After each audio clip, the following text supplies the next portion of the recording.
दरवर्षी जानेवारी महिना उजाडला की आम्हा उभयतांना ओढ लागते ती हिमालयाची.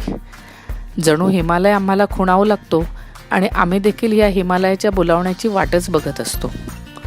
वाढत्या वयाबरोबर वाढत्या उंचीची शिखरे पादाक्रांत करायचा एक आगळा वेगळा ध्यासच आम्हा उभयतांना लागला आहे. आणि याच ध्यासातून आधी ऑस्ट्रेलियातील ऑसिटेन चॅलेंज, प्रचंड हिमवादळामुळे अपूर्ण राहिलेली रशियातील माउंट एल्ब्रुस मोहीम, दक्षिण आफ्रिकेतील माउंट किलिमांजारो, लडाखमधील स्टोक कांगरी आणि त्यानंतर गोकियो चोलापास मार्गे माउंट लोबुचे आणि आता माउंट मेरा, असा हा चढत्या उंचीच्या शिखरांचा आजवरचा आमचा प्रवास प्रत्येक वेळी वेगवेगळे अनुभव देणारा ठरला आहे. प्रत्येक मोहिमेत आम्हाला स्वतःमधील एका नवीन पैलूची ओळख करून देणारा हा प्रवास आम्हा स्वतःसाठी स्फूर्तिदायी ठरतो आणि प्रत्येक मोहिमेगणिक आमचा आत्मविश्वास वाढवतो. नेपाळमधील 6,470 मीटर म्हणजेच 21,500 फुटाच्या आसपास उंची असणाऱ्या माउंट मेराच्या यंदाच्या मोहिमेत आमच्या वाढत्या वयातील शारीरिक तसेच मानसिक कसाची देखील चाचपणी होणार होती. 25 एप्रिल 2018 आम्ही मुंबईहून काठमांडूला उड्डाण केले.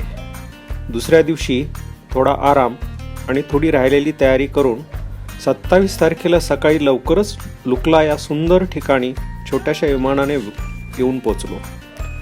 उताराच्या धावपट्टीवरून एकदम दरीमध्ये झेप घेताना क्षणभर विमानातील प्रत्येकाच्या काळजाचा ठोका चुकवणारा असा हा एकमेव जगप्रसिद्ध रनवे आहे तो याच लुकलामध्ये. ट्रेकर्स लोकांची पंढरीत जणू. येथूनच अनेक ट्रेक्स आणि एक्सपेडिशनची सुरुवात होते. याच लुकला येथून आमच्या मोहिमेची सुरुवात झाली, तीच तीव्र उताराने. सुरुवातीला उतरताना मजा वाटत होती, पण एका क्षणी जाणवले की मोहीम संपवून थकून भागून येताना सर्वात शेवटी हात चढावा लागणार आहे.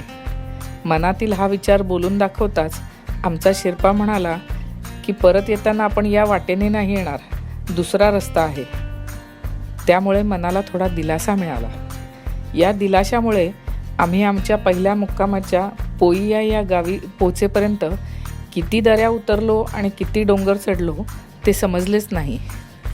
पोईया येथील आमचा मुक्काम असलेल्या टी हाऊसच्या प्रवेशद्वारावर लिहिलेली टॅगलाईन मनाला एकदम भावून गेली.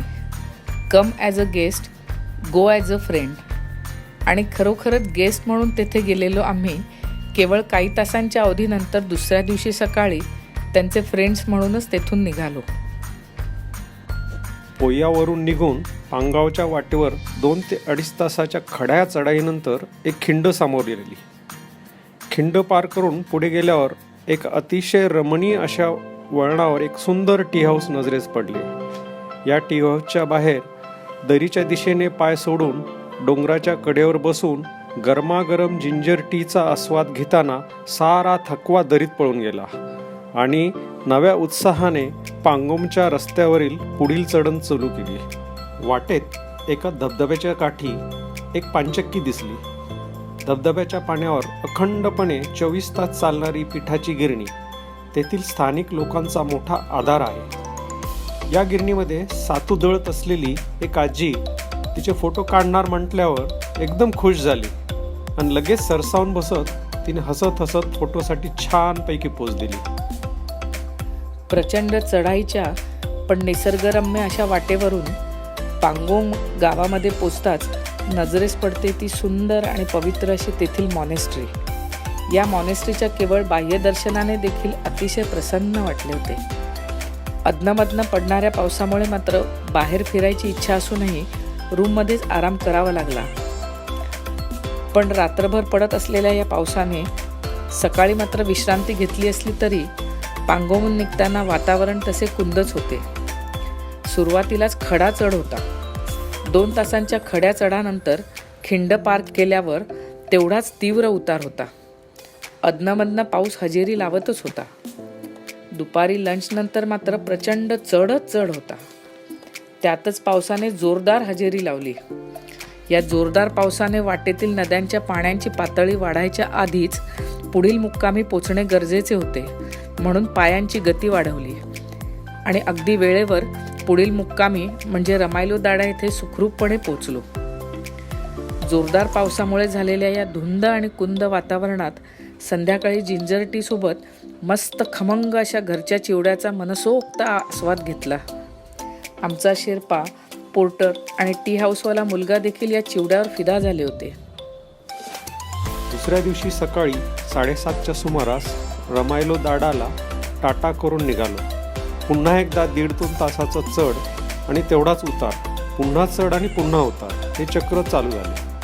वातावरण ढगाळच होते, पण आज मात्र नेपाळचे राष्ट्रीय फूल असलेल्या रोटोडँड्रॉनचा घनदाट जंगलातून आम्ही चढउतार करत होतो. आजूबाजूला सर्वत्र फुललेल्या रोटोडँड्रॉनच्या फुलामुळे अतिशय प्रसन्न वाटत होते. दुपारी 1-1:30च्या सुमारास पावसाला सुरुवात झाली आणि अचानकपणे एका चढाच्या वळणावर समोर छात्रखोलचा कॅम्प लागला. रात्री ठरवल्याप्रमाणे सकाळी लवकरात लवकर निघून कोठेच्या वाटेवरील चढ उतार सुरू झाले. हेलिपॅडची सोय असलेले कोठे हे बऱ्यापैकी मोठे गाव आहे. येथील नमस्ते टी हाऊसमध्ये शिरताच स्नोफॉल सुरू झाला. संध्याकाळपर्यंत जसा स्नोफॉल वाढत गेला तसा थंडीचा कडाकाही वाढत गेला. कोठेहून थाकनाथचा पुढील टप्पा म्हणजे लुकलाहून निघाल्यापासून आजपर्यंतचा त्या मानाने सोपा टप्पा होता. संपूर्णपणे नदीच्या काठाने ग्रॅज्युअली चढत जाणारा मोरेन वाक होता. काठमांडूहून निघाल्यापासून हा पहिला मुक्काम असा होता की दुसऱ्या दिवशी तेथेच जवळ ॲक्लिमटायझेशनसाठी ट्रेक करून पुन्हा तेथेच मुक्काम करायचा होता.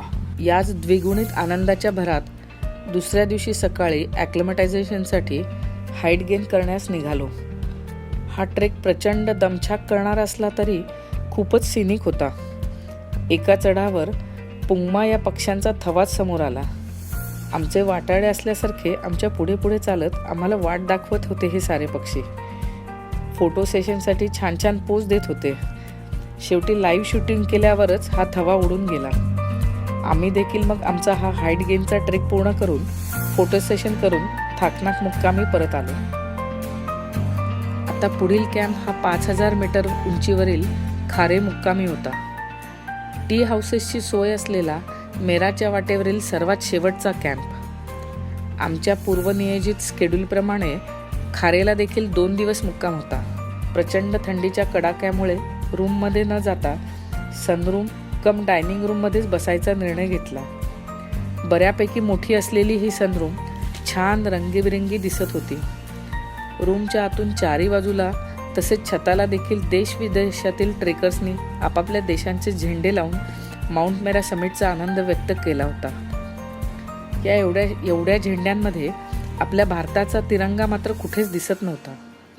हे बघून आम्हा उभयतांनी तेथेच निश्चय केला की आपण सर्वतोपरी प्रयत्न करून समिट करून आपल्या भारताचा तिरंगा येथे लावायचाच.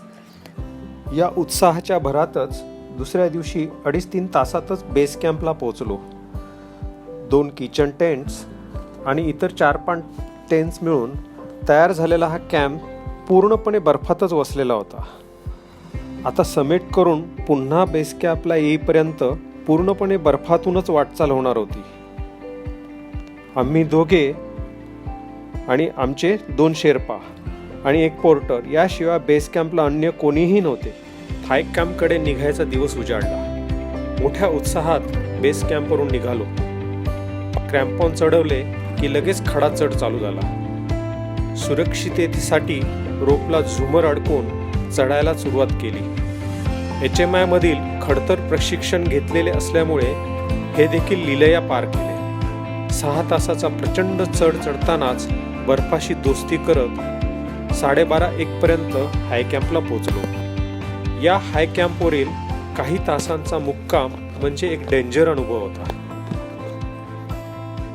एका बाजूला पूर्ण बर्फातून बाहेर आलेला एक महाकाय खडक आणि त्याच्या उतारावर अगदी छोट्याशा जागेत लावलेले 2 किचन टेंट्स व त्याच्याबरोबर इतर 6-7 टेंट्स हे त्या खडकाच्या कुशीतच विसावले होते.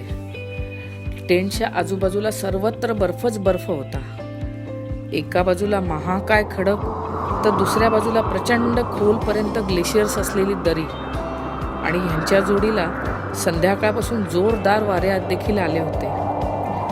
प्रचंड वेगाने घोंघावणाऱ्या वाऱ्याचा आवाज ऐकून आणि त्याचे रौद्र रूप बघून हा वारा टेंटच्या बाजूला बांधलेल्या दगडांसकट टेंटला आणि आपल्याला पण दरीत घेऊन जाईल की काय असेच वाटत होते. गेल्या 10-12 दिवसांच्या खडतर वाटचालीनंतर माउंट मेराच्या समिटचा अंतिम टप्पा गाठायला आम्ही अधीर झालो होतो. त्यामुळे शेर्पांनी पहाटे 2 वाजता निघूया असे सांगितले असले तरी आम्ही मात्र 1 वाजताच तयार झालो. वातावरण एकदम स्वच्छ आणि उत्साहवर्धक होते. पण पुढे पुढे मात्र अतिप्रचंड वारा आणि त्या वाऱ्याबरोबर तोंडावर आदळणारे बर्फाचे सपकारे आणि शरदपेक्षा कमी असलेला माझा स्पीड यामुळे शरद आणि माझ्यातील अंतर वाढत गेले. अजून समिटचा पल्ला तसा बराच लांबचा होता. पण माउंट मेरावर फडकवलेला झेंडा खारेच्या टी हाऊसमध्ये इतर देशांच्या झेंड्यांच्या पंक्तीत नेऊन लावायचा निर्धार केलेला होता. त्यामुळे मनोमन कदम कदम बढाए जा, खुशी के गीत गाए जा असे म्हणत ध्येयाच्या दिशेने चढतच राहिलो. एवढ्या दिवसाच्या मेहनतीला वातावरणाने उत्तम साथ दिली होती. ज्याच्यासाठी केला होता अट्टहास तो क्षण समोर आला होता आणि ठीक 7:50 माउंट मेराच्या समिटवर पाऊल ठेवताना मन भरून आले होते. डोळ्यात आनंदाश्रू होते. अत्यंत आनंदाने भारताचा झेंडा हातात उंचावायचा प्रयत्न करत होतो. पण प्रचंड वाऱ्यामुळे झेंडा नीट धरता पण येत नव्हता. आम्ही दोघांनीही स्वतःला अँकरिंग करून फोटो सेशन केले. त्यानंतर 360 अंशातील व्हिडिओ काढताना समेटवरून दिसणारे अलौकिक सौंदर्य कॅमेराबरोबर मनातही साठवून खाली उतरायला सुरुवात केली.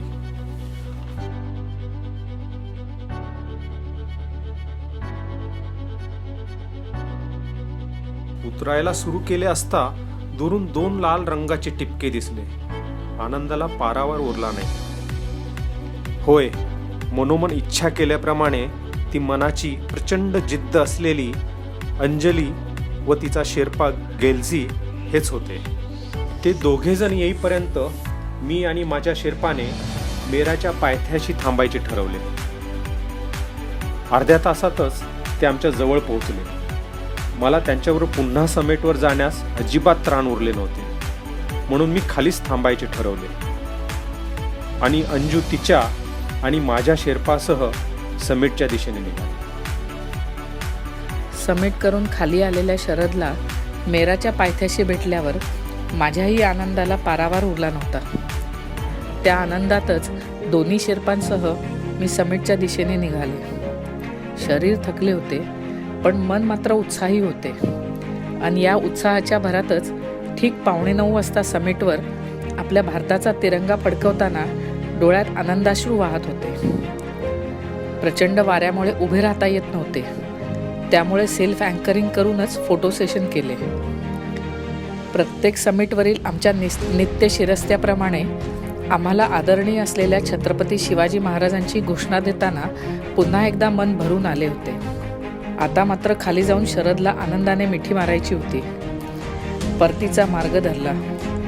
वर चढण्यापेक्षा उतरणीचा मार्ग कठीण होता.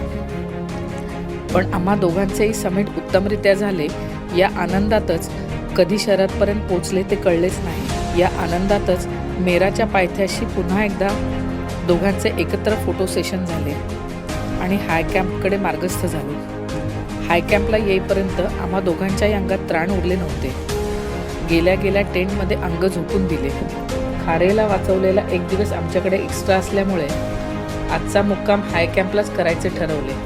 त्या रात्री खूप दिवसांनी आनंदाने आणि समाधानाने एवढ्या वाऱ्याच्या प्रचंड खडखडाटातही छान झोप लागली.